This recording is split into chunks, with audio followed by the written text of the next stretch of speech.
तो हेलो मेरे प्यारे दोस्तों, एक बार फिर से स्वागत है आपका अपने यूट्यूब चैनल वर्क्स वंडर्स में। तो दोस्तों, आज का हमारा ये क्लास इस्टेब्लिशमेंट सेक्शन से है, जिसका हम लोग आज प्रैक्टिस सेट 2 देखेंगे। इससे पहले हम लोगों ने प्रैक्टिस सेट 1 डिस्कस किया था। हमारा ये टॉपिक उन सारे लोगों के लिए इम्पोर्टेंट है जो रेलवे में होने वाले रेलवे में होने वाले डिपार्टमेंटल एग्जाम की तैयारी में लगे हुए हैं। तो क्योंकि यह इस्टेब्लिशमेंट सेक्शन हर एग्जाम में, हर रेलवे के डिपार्टमेंटल एग्जाम में पूछा जाता है, तो उसी से रिलेटेड हमारा ये प्रैक्टिस सेट का सीरीज है, जिसमें हम आज सेट 2 के बारे में डिस्कस करेंगे। तो जो लोग हमारे चैनल पे नए हैं वो चैनल को कीजिए सब्सक्राइब, साथ ही अपना प्यार और सपोर्ट बनाए रखने के लिए वीडियोस को लाइक और अपने दोस्तों के बीच शेयर करें। तो आइए शुरू करते हैं। सबसे पहला क्वेश्चन जो है आज का है कि इस्टेब्लिशमेंट का, जिसमें पूछा गया है in a chargesheet issued under DA rule. DA rule का मतलब क्या होता है? Disciplinary and action rule. तो डीए रूल के 1968 के अंडर में जो चार्जशीट इशू होता है, उस केस में जो लिस्ट ऑफ विटनेस है is to be mention in. तो लिस्ट ऑफ विटनेस कहाँ मेंशन किया गया रहता है? मतलब डीए नियम 1968 के तहत जारी आरोप पत्र में गवाह की जो सूची होती है उसका उल्लेख कहाँ पे किया जाता है? तो इसका सही आंसर हो जाएगा एनेक्सर 4 में जो है गवाह की सूचियों का उल्लेख किया जाता है। एनेक्सर 4 में सही आंसर हो जाएगा ऑप्शन नंबर डी। एनेक्सर 1 में क्या रहता है? आर्टिकल ऑफ चार्जेस, मतलब क्या क्या चार्जेस लगे हैं उसका उल्लेख जो होता है एनेक्सर 1 में होता है। एनेक्सर 2 में होता है जो स्टेटमेंट दिया गया रहता है चार्ज एम्प्लॉय के द्वारा, जो कमिटेड किया गया रहता है, जो कमिटेड किया गया रहता है चार्जेस, वो चार्जेस कहाँ पे मेंशन किए रहते हैं? एनेक्सर 2 में। पहले में रहता है क्या चार्ज लगा है, दूसरे में रहता है कि जो एम्प्लॉय है उसके द्वारा क्या कमिट किया गया है चार्ज, वो रहता है। तीसरे में क्या रहता है? डॉक्यूमेंट रहता है। तीसरे में क्या रहता है? वो सारे डॉक्यूमेंट रहते हैं जिसके बेसिस पे क्या है चार्ज लगा है, इसमें डॉक्यूमेंट रहता है। और चौथे में क्या रहता है? गवाह की सूची रहता है। बढ़ते हैं अगले क्वेश्चन की तरफ। नेक्स्ट है which of the following is not defined as a penalty under DA rule 1968। तो डीए रूल 1968 के तहत निम्न में से कौन सी जो है वो डिफाइंड नहीं किया गया है एज अ पेनल्टी? तो इसका जो सही आंसर हो जाएगा वो हो जाएगा ऑप्शन नंबर बी, वार्निंग जो है। वार्निंग किसी भी तरह का दंड के रूप में परिभाषित नहीं है। वार्निंग क्या है? कोई दंड नहीं है। जबकि सेंसर, स्टॉपेज ऑफ पीटीओ और विथ होल्डिंग ऑफ प्रमोशन, ये तीनों ही क्या है? तीनों ही क्या है? पेनल्टी है, दंड के रूप में परिभाषित है। पर वार्निंग को दंड के रूप में परिभाषित नहीं किया गया है। वार्निंग कोई भी पेनल्टी नहीं है। बढ़ते हैं अगले क्वेश्चन की तरफ दोस्तों। नेक्स्ट है after the conclusion of disciplinary inquiry no penalty can be imposed on the charge employ before tax. मतलब जब किसी रेलवे एम्प्लॉय के प्रति क्या है कोई अनुशासनात्मक जो का जांच है वो चल रहा है और उसके समापन के बाद उस पर कोई जुर्माना नहीं लगाया जा सकता है। उससे जुर्माना लगाने से पहले क्या करना पड़ेगा? जुर्माना लगाने से पहले issuing of speaking order issue करना पड़ेगा, उसके बाद ही उस पर जुर्माना लग सकता है। कोई भी जो जांच हो रहा है उस जांच के समापन के बाद जो कर्मचारी है उस उसके लिए क्या करना पड़ेगा? पहले issuing of speaking order issue करना पड़ेगा, उसको जारी करना पड़ेगा, तभी जुर्माना लगाया जा सकता है। तो इसका सही आंसर हो जाएगा ऑप्शन नंबर डी। बढ़ते हैं अगले क्वेश्चन की तरफ। नेक्स्ट है इसमें क्या है? इसमें दो कथन दिए गए हैं, उसमें बताना है कि कौन कौन से कथन सत्य है या असत्य है, वो बताना है। पहला कथन दिया गया है if an employee retire from service during disciplinary proceeding against him and her, the proceeding shall be deemed to have concluded and disciplinary authority may recommended a cut in pensionary benefit against him on her। ये पहला कथन दिया है। पहला कथन का मतलब क्या बोला गया है कि मान लीजिए कोई रेलवे कर्मचारी क्या है रिटायर्ड हो रहा है। रिटायर्ड हो रहा है तो उस केस में क्या है? उस केस में अगर उसके उसके अगेंस्ट में क्या है कोई डिसिप्लिनरी एक्शन चल रहा है, तो क्या उसका अगेंस्ट में वो डिसिप्लिनरी एक्शन क्या है खत्म करके उसका जो पेंशन बेनिफिट मिलेगा उसमें कटौती करके उसके अगेंस्ट में जो क्या है कट करके उसका सारा जो डिसिप्लिनरी एक्शन है वो खत्म किया जा सकता है। पहला का मतलब ये हुआ। हिंदी में देखें तो यदि कोई कर्मचारी अपने खिलाफ अनुशासनात्मक कार्रवाई के दौरान सेवा से निवृत्त हो जाता है तो कार्रवाई समाप्त मानी जाएगी और अनुशासनात्मक जो प्राधिकारी होंगे उसके खिलाफ क्या करेंगे, पेंशन का लाभ में कटौती की सिफारिश कर सकता है। तो ये पहला कथन है। दूसरा कथन भी देख लेते हैं। दूसरा कथन दिया है, under DA rule a chargesheet can be issued against any retired railway servant for participating in anti national activities with the approval of his और हर लास्ट कंट्रोलिंग ऑफिसर।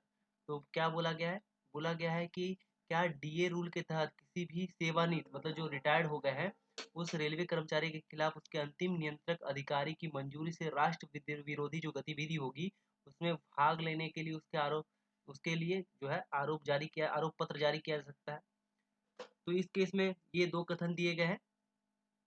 पहले कथन में दिया गया है कि अगर कोई रेलवे जो एम्प्लॉय है अगर वो क्या है रिटायर्ड होने वाला है और उसके अगेंस्ट में कोई क्या है डीआर एक्शन चल रहा है तो क्या जो अथॉरिटी है उसके अगेंस्ट में वो डीआर केस खत्म करके उसमें जो पेंशन का लाभ मिल रहा है उसको कटौती कर सकते हैं।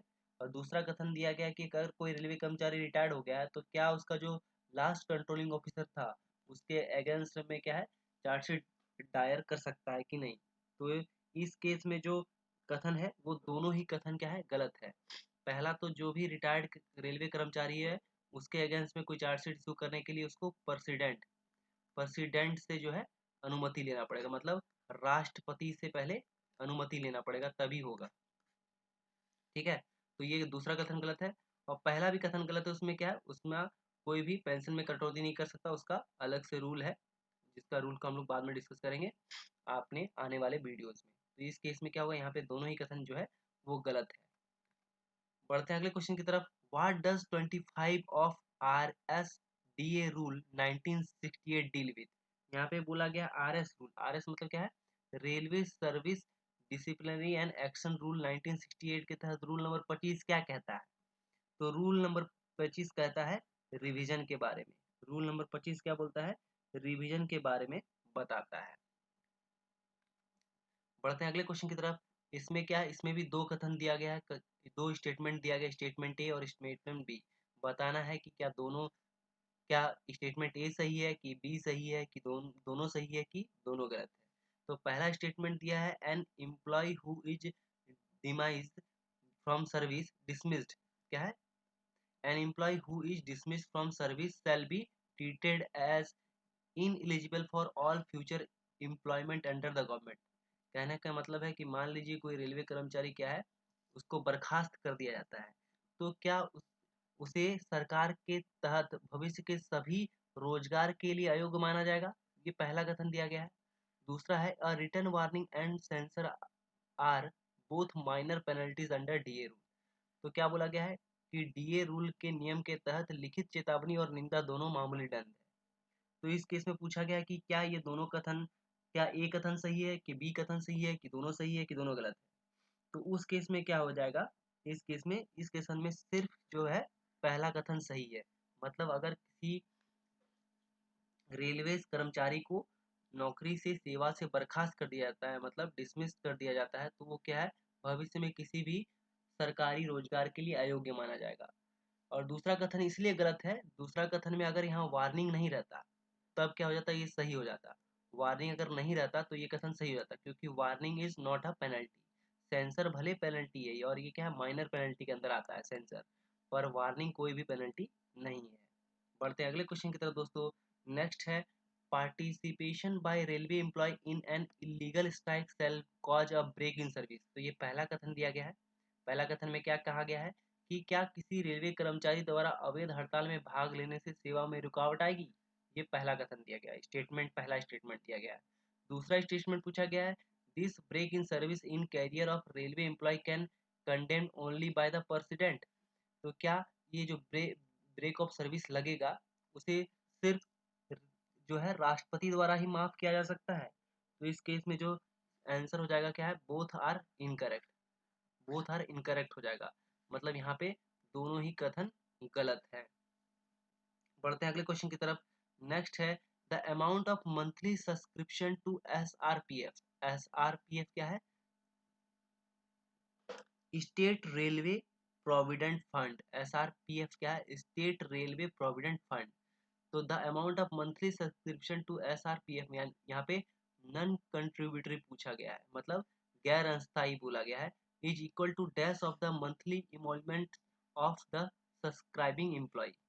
कहने का मतलब है कि SRPF में जो मासिक सदस्यता की राशि है वो सदस्यता लेने वाले कर्मचारी की जो टोटल मंथली इमोलमेंट है, मतलब जितना सैलरी मिलता है उसका कितना है, तो इसका है 1/12 है, 1/12, मतलब 1/12वां भाग जो है उसके बराबर है।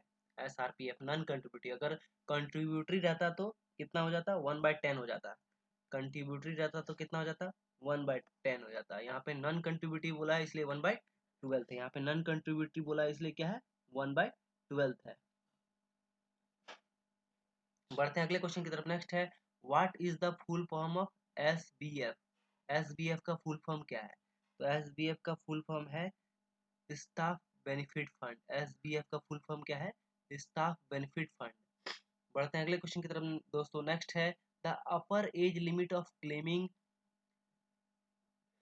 reimbursement of children's education allowance in the case of normal children is, मतलब सामान्य बच्चों के मामले में बाल शिक्षा भत्ते की प्रतिपूर्ति का दावा करने की ऊपरी आयु सीमा है।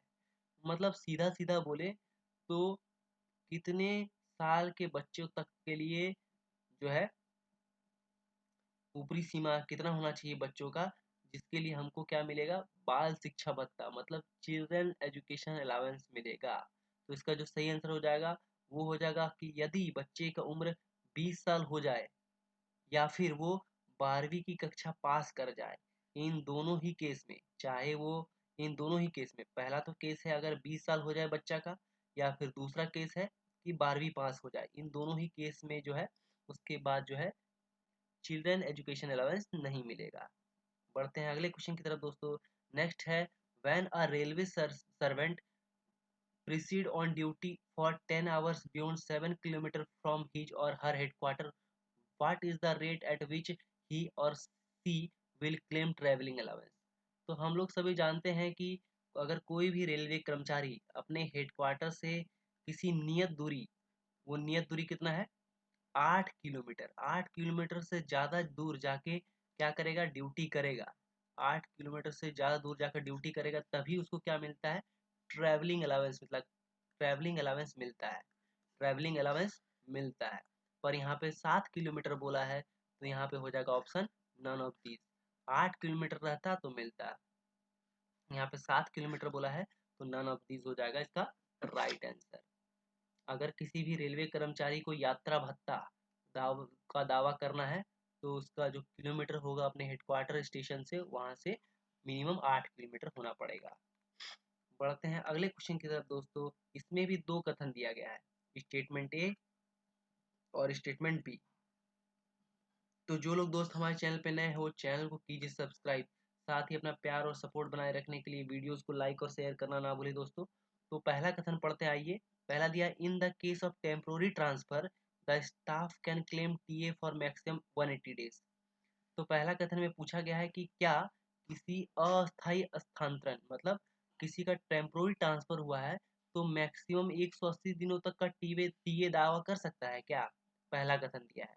दूसरा दिया है composite transfer grant. Composite transfer grant मतलब जब किसी रेलवे कर्मचारी का एक जगह से दूसरे जगह ट्रांसफर मिलता है तो उसे जो है एक ट्रांसफर अलाउंस मिलता है, जिसको हम लोग कंपोजिट ट्रांसफर ग्रांट बोलते हैं।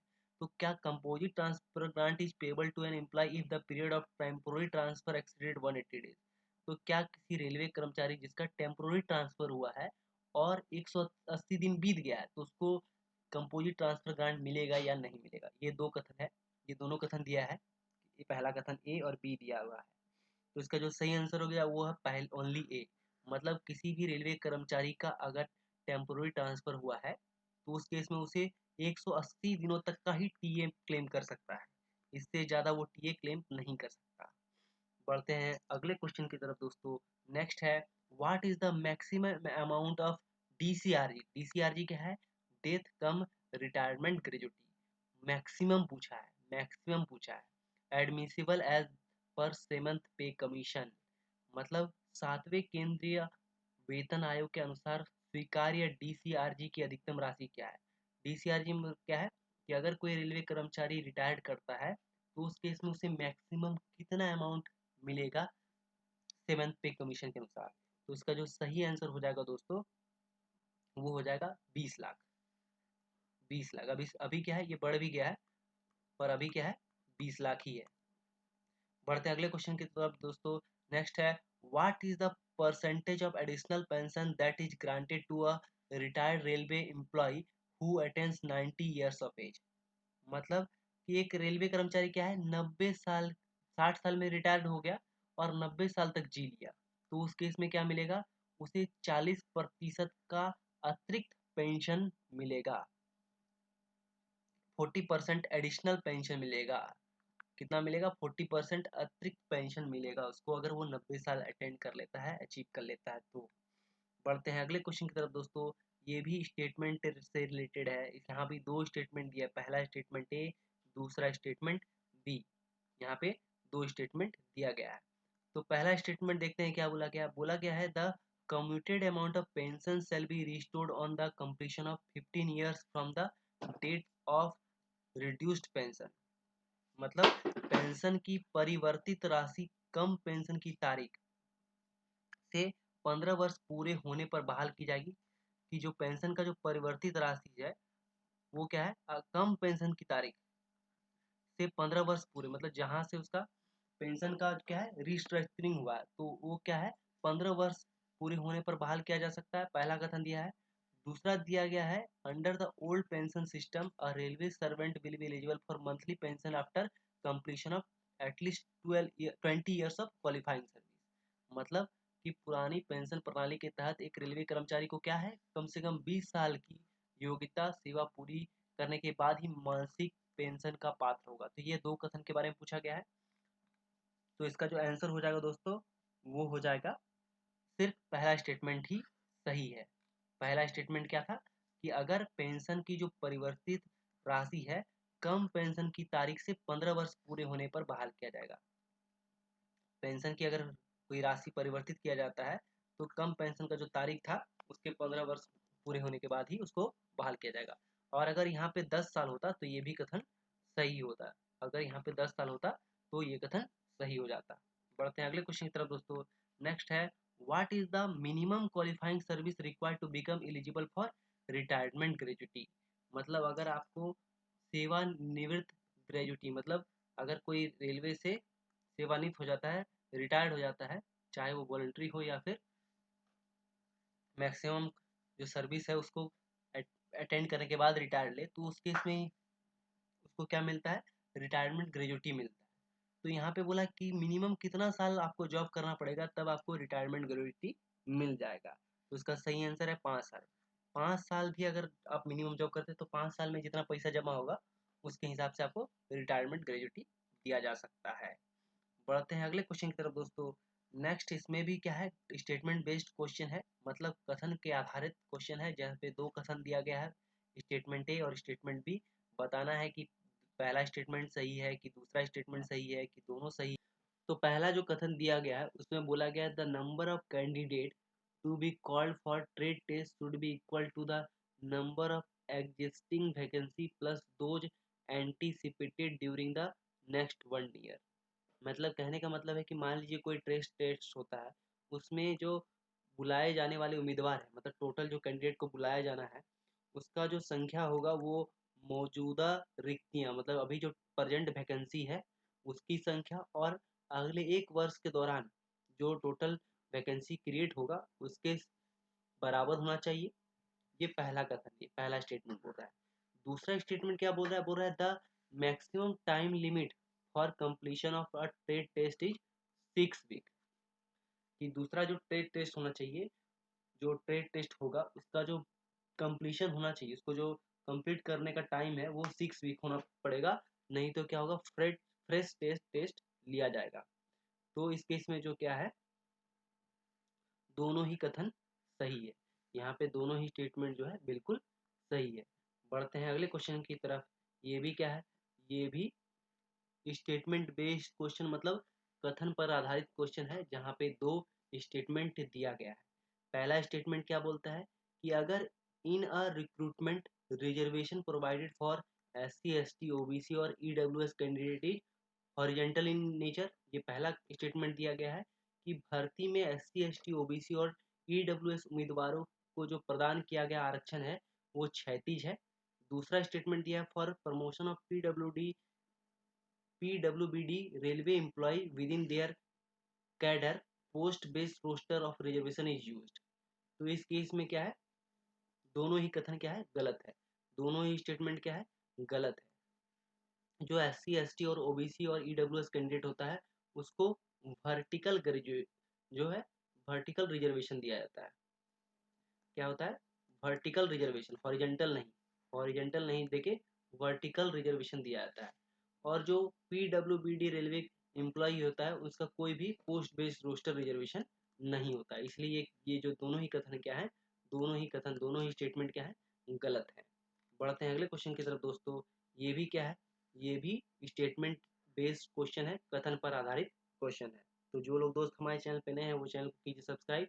पहला जो स्टेटमेंट दिया for promotion to the next higher grade by selection, मतलब चयन करना पड़ेगा, चयन के आधार पर जो पदोन्नति मिलेगा, मतलब चयन के द्वारा अगले उच्च श्रेणी में जो पदोन्नति मिलेगा। It is essential to complete at least 2 years of qualifying service in the immediate lower grade as on the date of the test. मतलब कि अगर कोई भी पोस्ट में प्रमोशन जो मिल रहा है वो आफ्टर सिलेक्शन मिल रहा है, मतलब उसके लिए एग्जाम देना पड़ेगा। तो उस केस में जो प्रेजेंट ग्रेड में आदमी काम कर रहा है उसमें एटलीस्ट 2 साल क्वालिफाइंग सर्विस होना पड़ेगा from the date of the test. यहाँ पे ध्यान देने वाली बात है, डेट ऑफ द टेस्ट बोला है। और दूसरा जो स्टेटमेंट बोला है वो है there is no relaxation of passing marks for SC ST employ in promotion to the safety category. तो पूछा है कि ये क्या दोनों कथन सही है, कि पहला सही है कि दूसरा सही है, कि दोनों ही गलत है। तो इस केस में क्या है, केवल केवल बी करेक्ट है। मतलब नो रिलेक्शन, मतलब कोई भी रिलेक्शन, मतलब सेफ्टी कैटेगरी का अगर कोई एग्जाम होता है, तो होता है एग्जाम, तो उस केस में जो पासिंग मार्क्स मिलेगा उसमें कोई रिलैक्सेशन नहीं दिया जाता ST SC को। जितना लाना है मिनिमम क्वालिफाइंग मार्क उतना लाना ही पड़ेगा, कोई रिलैक्सेशन नहीं मिलेगा। इसीलिए ये क्या है, बी नंबर जो स्टेटमेंट, मतलब बी नंबर जो कथन है वो सही है। और यहाँ पे अगर डेट ऑफ टेस्ट ना बोल के डेट ऑफ प्रमोशन होता तब फिर डेट ऑफ उस प्रेजेंट ग्रेड में जहाँ पे अभी एम्प्लॉय काम कर रहा है उसमें उसका जो डेट ऑफ अपॉइंटमेंट होगा, डेट ऑफ प्रमोशन होगा, वो अगर 2 साल होता है वहां से तब माना जाएगा, ना कि टेस्ट से। बढ़ते हैं अगले क्वेश्चन की तरफ दोस्तों। नेक्स्ट है the performance of ST SC employee who are promoted under the best amongst fail scheme, it is to review after what duration. मतलब क्या है कि अगर कोई ST SC जो है एम्प्लॉय है वो क्या था, प्रमोट हो जाता है, कैसे, बेस्ट अमोंग फेल्ड स्कीम से। मतलब मान लीजिए टोटल 5 लोगों ने एग्जाम दिया जिसमें से SC ST और जनरल सब लोगों ने एग्जाम दिया, और 5 में से पांचों फेल कर गए। पर जो SC ST था उसका जो नंबर था इस फेल में से सबसे ज़्यादा था। तो उस केस में क्या होता है, उसका प्रमोशन कर दिया जाता है। और प्रमोशन करने के बाद उसमें क्या देखा जाता है कि रिव्यू किया जाता है कि वो परफॉर्मेंस उसका ठीक है कि नहीं। तो इस केस में कितना दिन तक उसका रिव्यू करना पड़ता है परफॉर्मेंस का, सही आंसर हो जाएगा 6 मंथ। 6 मंथ तक जो है आफ्टर सर्विस ऑफ 6 मंथ उसके बाद उसका परफॉर्मेंस रिव्यू किया जाता है। बढ़ते हैं आगे। तो जो लोग दोस्त हमारे चैनल पे नए हैं वो चैनल को कीजिए सब्सक्राइब। साथ ही अगर आप हमें फाइनेंशियली सपोर्ट करना चाहते हैं तो ये हमारा QR कोड है, आप इस पर हमें फाइनेंशियली भी सपोर्ट कर सकते हैं। तो थैंक यू दोस्तों, होप आपको हमारा ये वीडियो सीरीज पसंद आ रहा है। मिलते हैं नेक्स्ट वीडियो में, तब तक के लिए धन्यवाद। सब्सक्राइब करें वर्क्स वंडर्स को।